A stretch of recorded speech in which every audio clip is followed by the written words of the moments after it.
How are you all doing? Welcome back to Crypto Blitz, where you can get your fix. I'm Ripple Van Winkle, your host. I hope you have a fantastic Saturday. We got to talk about XRP to $10 in this episode, but I hope you walked outside and touched some grass. Indeed, XRP people, a huge deal in the United Arab Emirates is about to happen, and it might be the spark that propels XRP to double digits and higher. We're going to break it all down today. The question is not if XRP will hit $10, but when. The route to $10 isn't all hype. Genuine adoption, genuine utility, significant partnerships, and a change in regulations are all taking place at the moment. And the spark that XRP needs is this most recent contract from the United Arab Emirates. We're talking about rapid payments, practical value, and enormous institutional demand, so stay tuned as I walk you through the adoption, the path, the journey, and how we got here. The charts are primed, the big money is moving, and the bull run is closer than you might believe. Is XRP on the verge of going viral? Let's get started, everyone.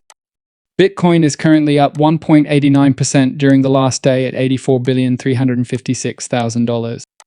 As the entire cryptocurrency market caps hover around that 2020 all-time high at $2.72 trillion, which most of you probably didn't see but BlackRock, Ethereum is up 1.69% at 1,929, and xrp friend is up 81% at $2.42 over the last day. Yes, Premier on Bitcoin Wall Street is stocking up with $25 million via Coinbase. Why are you, is the query, not a holder of S and XRP? We are that. Tonight, we're having a nice meal. We're only getting started with the incorrect answers for the 18Fs that are on the way. Just what do you think the price of XRPs will be? Take a look at all of these Bitwise 21 shares and Grayscale shares of the Canary Wisdom Tree coin, the Fidelity Arc. The key one that's missing from this is BlackRock, and I'll tell you what it is because it will have an XRP ATF. Take note of what I said, and let me get this. Merrick Reese, he is the Senior Executive Officer, Management Director of the Middle East and Africa for Ripple, in case you're unaware. He will initiate it. We will discuss Ripples in the Middle East and their efforts to acquire the United Arab Emirates, among other things. They're expanding quickly, and it all began 6 months ago when they were granted permission to obtain a license. After that, they only had to wait, and the 6 months have now passed.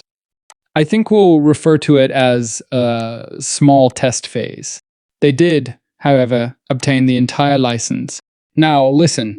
Okay, let's discuss the Ripple effect and everything related to it, if we can.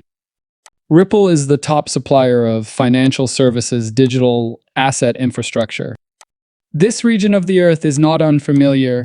Actually, we received word from the DFSA and the DIFC authorities in early October of last year, approximately 6 months ago, that Ripple had obtained the DFSA's in-principle clearance to expand its services from the Dubai International Financial Center. The good news is that the idea has now been turned into a reality. The DFSA has now granted the blockchain-powered business a full license. Thus, there is good news for Ripple's managing director for the Middle East and Africa. We are honored to have Rise Merrick join us live in the studio. I appreciate you taking the time this morning. I appreciate you having me. It's great to be here.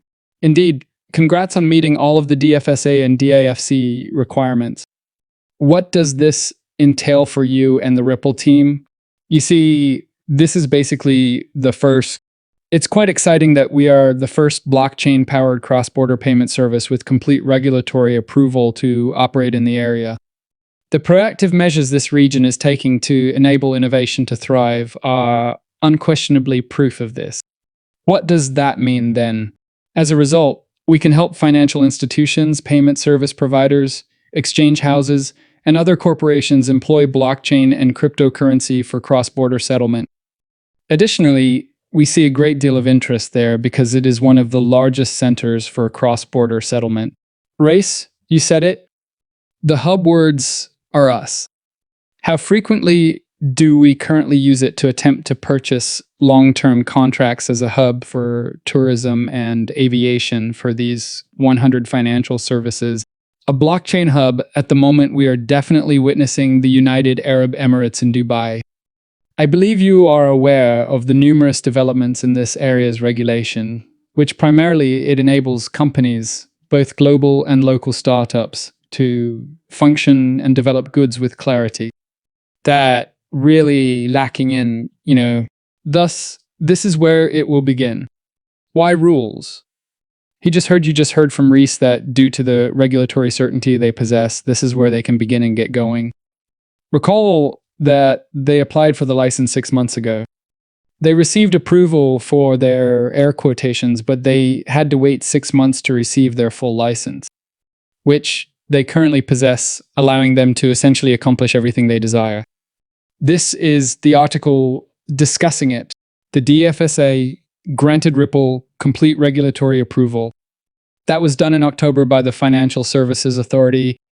The principal gave them his okay. From principal approval to complete approval, they now have the go-ahead to proceed with their necessary actions. We're not finished. In 2021, Ripple and People will launch their first in-market solution in the Middle East, which will rely on human liquidity. Here on the stage, in collaboration with People for international blockchain-based financial service technology company in the Middle East and Africa, Cross-Border Payments announced the first ever ODL deployment of RippleNet in the Middle East.